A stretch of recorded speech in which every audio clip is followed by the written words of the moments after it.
How you doing, brothers? It's Tuesday. This is the message of the week. I hope that you guys are all doing well.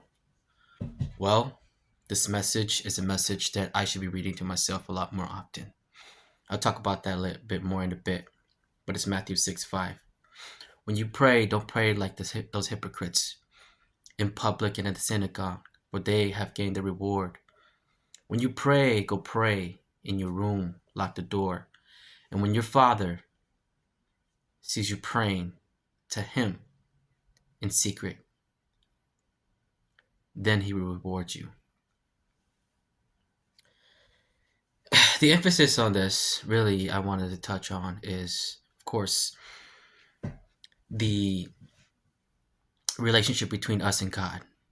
It is done through prayer. And of course, we go about our day and we think and we talk to God in our minds. But it's until we pray that we begin to see God move mountains.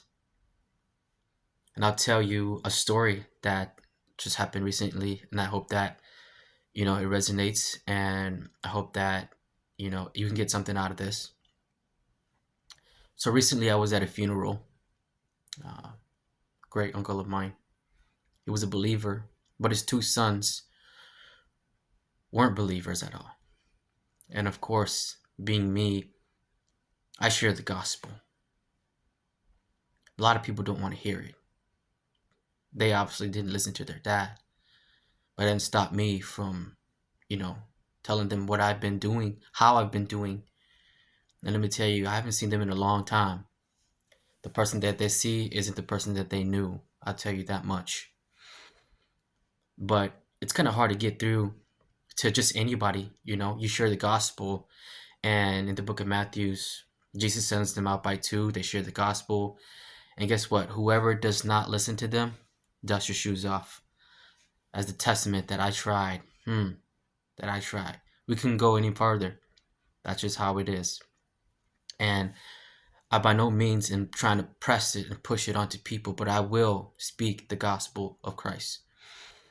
And so, as I was telling the younger brother, one of the two, he wasn't receiving the message too well. And so I prayed about it. Okay. It was at a funeral, and I prayed. I prayed at the funeral. I prayed that Lord and my Uncle Chai, that God pours into me to somehow touch them and convince them. That's my prayer. And God knows our prayer before we even pray them. Okay, He goes before us. It was already done. And I received, you know what? Yeah. He answered my prayers. And so as I was outside and we were talking, me and another church member that I haven't seen in such a long time, talking about God. I'm always talking about God with my church. And so he comes along and he's like, "What are you guys talking about?" And I said to him, "We're talking about God, Christianity, the one that split the sea." And he really questioned everything. "You really believe all of that? You really believe that they split the sea and God did this and God did that?" I told him, "Yeah, I do. And if He didn't do that, that's not a God worth worshiping."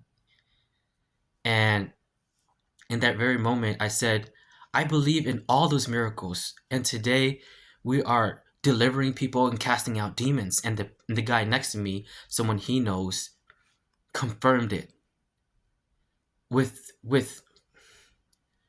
He confirmed it very, very strongly. He was like, yeah, my sister, she was possessed, which is a true story. And her voice changed to a man. And she was talking demonic things. And we went to the shamans and did rituals and nothing worked. And then the pastor came over and cast the demon out of her. And they're still with the church, the local monk church here today. That's a true story. And so God really answered my question in showing and to these people who he is with the evidence of real events that happened. But it's really up to him to take that message and how he takes that message, whether he thinks it's a fake, it's a fluke, or we're just putting up on a facade. But God really answered my question. I said, God, pour into me so that these people can get some evidence of your truth, you know? And God was already there the moment I stepped out and talked about, God with this other person. He steps in and there's confirmation. These are real life stories that really happen. That's one of them. So yeah, the point here is, man, God answers our questions and our prayers. And so our prayer life, come on now. I know I'm not the only one. It's simple, but it's not easy. I know to myself that my prayer life could be stronger. And all it takes is just, a few minutes waking up and going to sleep.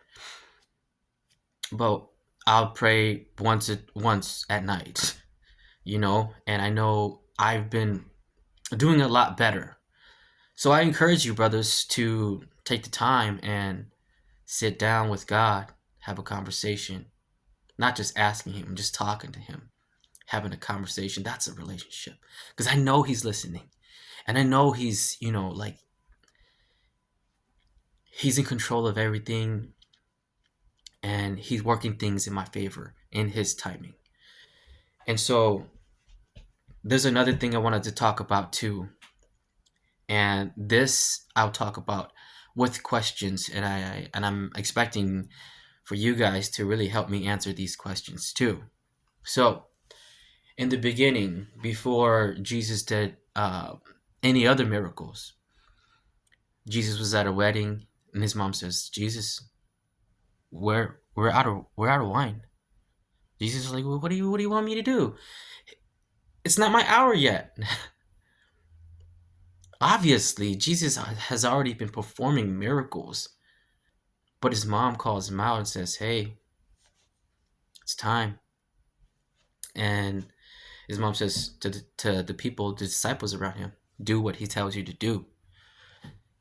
And so Jesus, his time was there that in that moment, and so he performed his first miracle.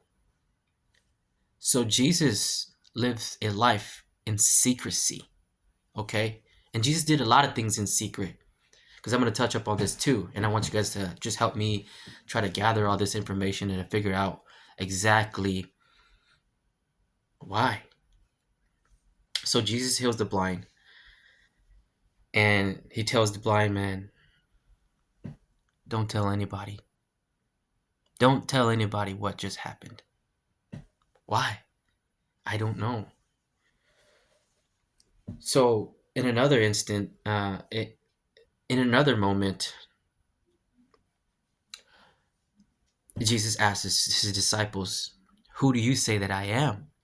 Peter says, "You are Christ. You are the Messiah." And Jesus confirms this and he says, "Don't go tell anyone who I am." There's more to this. He continues to tell people not to tell anyone of the miracle that he's doing and who he is. So, yeah, help me answer these questions, guys. What do you think and why? Because of course we know there's timing, but I just want to know your thoughts on this, man. So, that's the message of the week, man. I love you guys. I hope to see you guys soon.